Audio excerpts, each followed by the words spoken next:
Ngayong araw nga ang visit ni Athena sa dentist niya mga mamis, kaya naman tara't samahan nyo kami. Pero hindi pa talaga kami nagtatanghalian kasi nga late na kami nag-almusal at mga bandang hapon na to. So plano namin after ni Athena sa dentist, bibili kami ng pang-ulam namin para nga sa gabi meron kaming ulamin kasi sakto walang gig si daddy or wala siyang trabaho ng araw na to. Ganito talaga kami mga mamis, kapag late na kami nakapag-almusal, hindi na kami nakapagtanghalian. Madalas nga yung tanghalian namin sa gabi na din talaga. Kasi mga mamis, alam nyo naman na madalas talaga na ang almusal namin ay kanin. Minsan naman tinapay, tapos sa parami rin yung kain namin kaya hindi talaga kami nakapagtanghalian agad. Etong pag-visit ni Athena sa dentist niya mga mamis, every 6 months talaga to. At alam ko naman na nasabi ko na yun sa inyo. Pero dapat, etong taon na to, February dapat yung visit niya. Pero dahil nga hindi maganda yung sitwasyon namin ng mga nakaraang buwan, ngayon pa lang siya ulit makakabalik sa dentist niya. Malapit lang naman yung dental clinic dito sa amin mga mamis, kung saan nga palagi nagpapalinis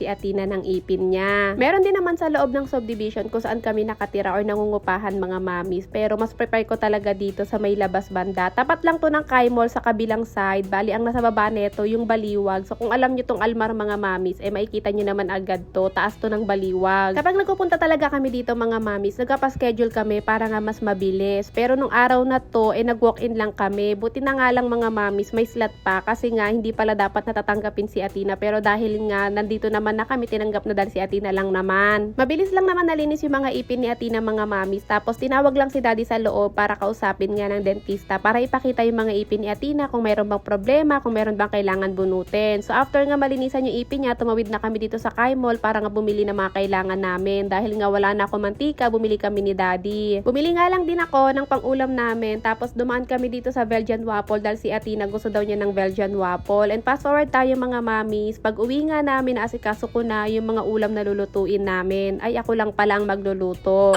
Bago kami lumabas kanina, inasikaso or inayos ko muna itong panggisa ko sa gulay. Naghiwa muna ako ng bawang, sibuyas at kamatis, tapos hiniwa ko na nga din yung repolyo. Ito kasing repolyo na to, nasa rep na talaga namin to. Pero dahil nagkikrave nga ako ng lumpiang Shanghai, pumunta kami ng Kai Mall or dumaan kami nga para nga makabili ako ng ingredients para sa lumpiang Shanghai. Nung nakaraan pa kasi ako nagkikrave sa lumpiang Shanghai mga mamis. Meron naman ako dito sa rep ko, yung binibenta ko na frozen product. Pero ang problema kasi, baboy yun mga mamis. Alam niyo naman na hindi ako pwede sa baboy. Kaya bumili kami ni daddy ng giniling na manok para nga makain ako ng Shanghai. Dapat nga talaga ay chicken breast ang bibilihin ko, tas ako na lang ang magigiling dito sa bahay. Pero pagdating nga namin ni daddy dun sa Kai Mall, nakita ko meron nang giniling na manok. Kaya yun na lang yung binili ko para nga hindi na ako mahirapan maggiling. So habang inaantay ko nga na maluto yung repolyo, ito nga tinimplahan ko na itong panglumpiang Shanghai ko. Naglagay lang ako ng bell pepper, ng carrot, pati na rin ng kinchay. Late ko na nga nailagay yung kinchay mga mami sa gilingan, kaya naman natabunan na siya ng mga carrot na giniling. Ayan, hindi na siya nagiling. Kaya naman ginawa ko, kinuha ko isa-isa yung kinchay, tas hiniwa-hiwa ko na nga lang ng kutsilyo. Sa gisadong gulay naman mga mamis, talagang ang gusto ko kapag nagigisa ako ng gulay, yung wala talagang sabaw, yung literal na ginisa lang. Pero minsan kasi or madalas, hindi talaga pwedeng ganun kasi nga si daddy tsaka si Athena naghahanap ng sabaw. Pero ngayon ayun yung gusto ko at wala silang magagawa.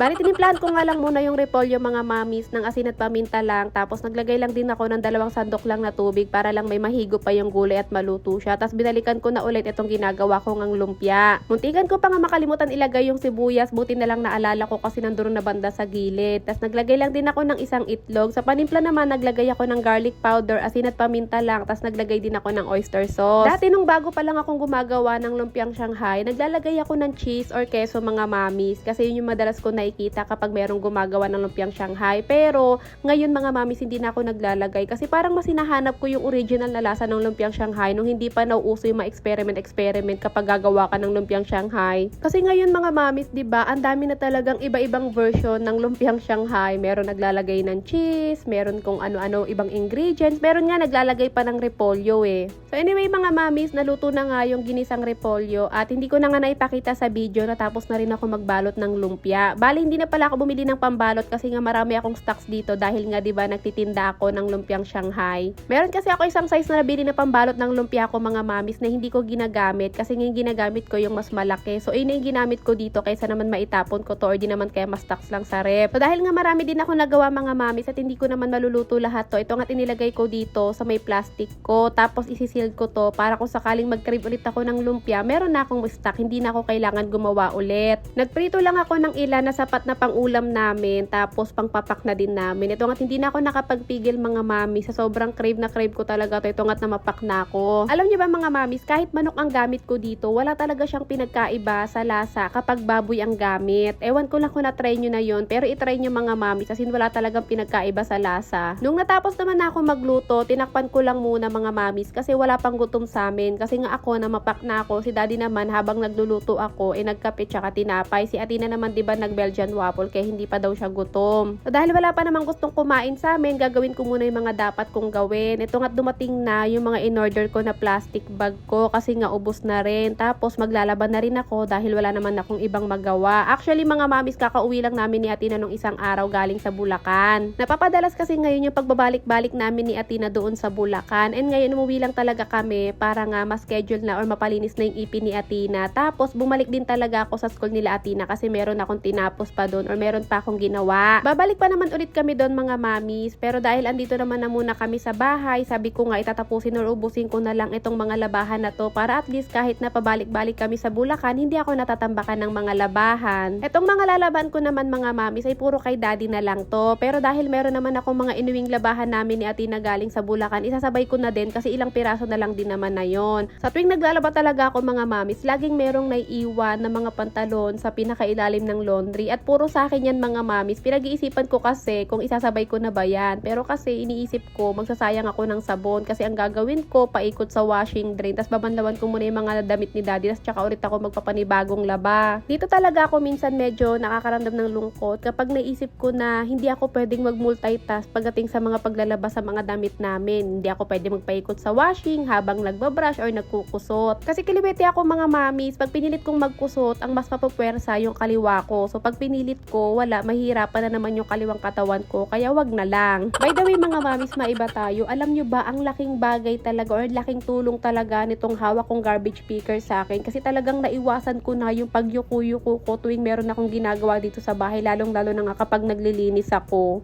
Alam niyo naman ako mga mamis, 'di ba? Kapag naglalaba ako, sige ang yuko ko dito sa kusina para kunin tong mga damit dito sa lapag. Pero ngayon ginagamitan ko lang nitong garbage picker. Hindi talaga ako nahihirapan ngayon. Alam niyo mga mamis, maganda tong garbage picker na to para sa mga hindi na nakakatayo, yung mga nasa kama lang, tas pero silang gustong abutin na malapit sa kanila o di naman kaya mga nasa wheelchair tapos may nalaglag hindi nila maabot. Pwedeng-pwede talaga to. Or di naman kaya sa mga gaya ko na operada na hindi na talaga ding pwedeng yumuko. Ang ganda-ganda nitong garbage picker na to. Talaga mapapadali yung buhay nyo. Hindi na kayo kailangan mahirapan pa sa pagyuko. Yun nga lang mga mamis, hindi ko kayo mabibigyan ng shop kung saan ko to nabili kasi hindi ko naman to binili. Binigay lang to sa akin ng kamamis natin dito. Pero dapat bibili na ako neto nun kasi sinadjust sa akin to ni Ma'am Shimabi rin, yung isa sa mga kamamis natin dito sa page ko. Pero bago pa ako mag-check out, meron na nakabili para sa akin. Pero mabibili nyo lang din to online mga mami. Search nyo lang garbage picker, lalabas na yung mga ganyan na gaya sa akin. So anyway, dahil konti lang naman ulit yung pinaikot ko sa washing mga mamis or yung mga nilaban ko, ito nga't natapos na ako at isa-isa ko na nga din isinampay doon sa labas para matuyo na.